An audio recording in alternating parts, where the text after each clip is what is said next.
At the dinner table 20 years ago, Lucy had just brought out a steaming bowl of ribs. Her 3 biological kids instantly rushed in and fought over them. By the time Lucy turned around to get a bowl of rice, only a little broth was left. All 3 kids had their mouths stuffed full, and not one asked if Mom had eaten. Only Anna, the adopted daughter Lucy had found on the roadside, secretly slipped her hidden rib into Lucy's hand. Lucy held that still warm rib, and her heart felt both sour and heavy. Lucy had lived a hard life. Her husband drowned years ago while fishing in the river. As a widow with no one to rely on, she wove bamboo baskets and farmed to raise 4 kids by herself. Life was bitter and difficult, but once the kids grew up, each found their own path. Her eldest son, Jack, did the best in school, went to college, stayed in the city, and became a city man. Her second son, Tom, was sharp and opened a small fruit and vegetable shop in town. Her third child, Lily, married into the next village. Her in-laws were well off and life was stable. Only Anna seemed the least capable. She couldn't keep up in school and left to work at 16. She worked hard in a factory to make money. In the first few years, Lucy's 3 biological kids still came home for holidays. But every time they came back, all they did was complain, cry poor, and ask for money. When Jack couldn't afford the down payment on an apartment in the city, Lucy gave him the $20,000 she had saved over 5 years weaving baskets. When Tom needed money to stock his shop, Lucy sold the family's 2 oxen and scraped together $6,000 for him. When Lily had a baby and her mother-in-law refused to help, Lucy dropped her farm work and spent 3 years caring for Lily's child. She stayed up late every day, worked herself exhausted, and ruined her back for life. Anna didn't have any big skills, and every penny she made came the hard way, but every month she sent $400 home without fail. It wasn't much, but it came every month. During holidays, she bought Lucy new clothes and pain patches for her back. She always worried about her mother's health. Even so, Lucy never blamed her biological children. She always believed blood was thicker than water.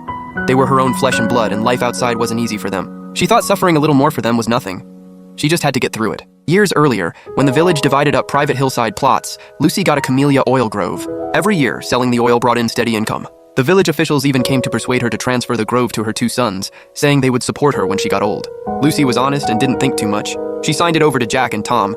She didn't leave even a small share for her adopted daughter, Anna. When Anna found out, she didn't complain at all.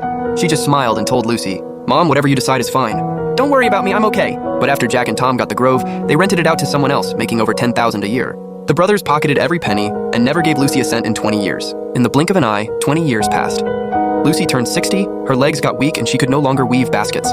She couldn't handle heavy farm work either, and survived on just over $100 a month in rural assistance. After that, her 3 biological kids came home less and less. They used to visit 2 or 3 times a year, but later, not even once in 2 years.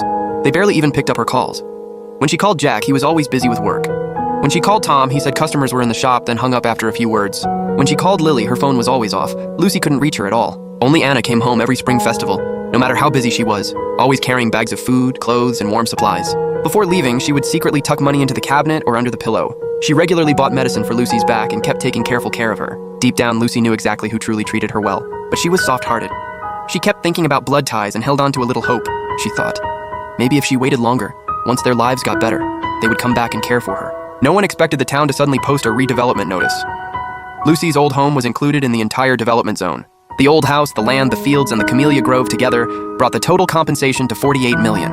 Although Lucy had transferred the grove to her 2 sons years ago, the original land registration was still under Lucy's name. Under the redevelopment policy, all compensation for that grove belonged to the original owner, Lucy. It had nothing to do with Jack or Tom. Before Lucy even heard about the redevelopment, Jack had already found out from an old classmate. The old house would soon have to be cleared out. Lucy felt she had no one to rely on, so she decided to stay with her eldest son, Jack, for a while first. She packed a small bag and took a bus to Jack's place in the city. As soon as she walked in, Jack's wife looked unhappy and showed no warmth. For appearances, she served tea and cut fruit. At dinner, there was stewed chicken on the table. Lucy comforted herself, thinking her daughter-in-law was still decent. But that night, Lucy got up and saw the bedroom door wasn't fully closed. She accidentally heard the couple arguing. Her daughter-in-law complained, "Your mom came empty-handed. She only gets a little over $100 a month. We'll be stuck taking care of her. Your brother and sister won't lift a finger, but they'll still want the benefits. We'll be the ones losing out. If she stays here for a while and leaves, the compensation and the house should all be ours." Jack replied in a low voice. "Don't rush. Let's just keep her happy and let her stay for now. Once the compensation comes in, we'll talk." After hearing that, Lucy felt cold from head to toe. Her heart went completely numb, and she quietly returned to the guest room. She didn't sleep all night. At breakfast the next morning, her daughter-in-law laid it all out, saying they wanted a better school district home and were short $200,000. She pressured Lucy to use the compensation money to cover it. Lucy shook her head and said helplessly, "I spent everything I earned helping you 3 get married and settled. I don't have a penny left. You're broke, yet you still came here to burden your kids? What are you trying to do?" Jack sat there the whole time without saying a word. In the end, he kicked Lucy out. He told her to go back home. Lucy crouched by the roadside outside the apartment complex and cried for a long time. After crying, she quietly took a bus to find her second son, Tom. But when she got to town, Tom's shop was closed. A nearby vendor told her Tom's wife had just had their second baby, and the family was at the hospital. Lucy rushed to the maternity ward. The moment Tom saw her, his face turned dark.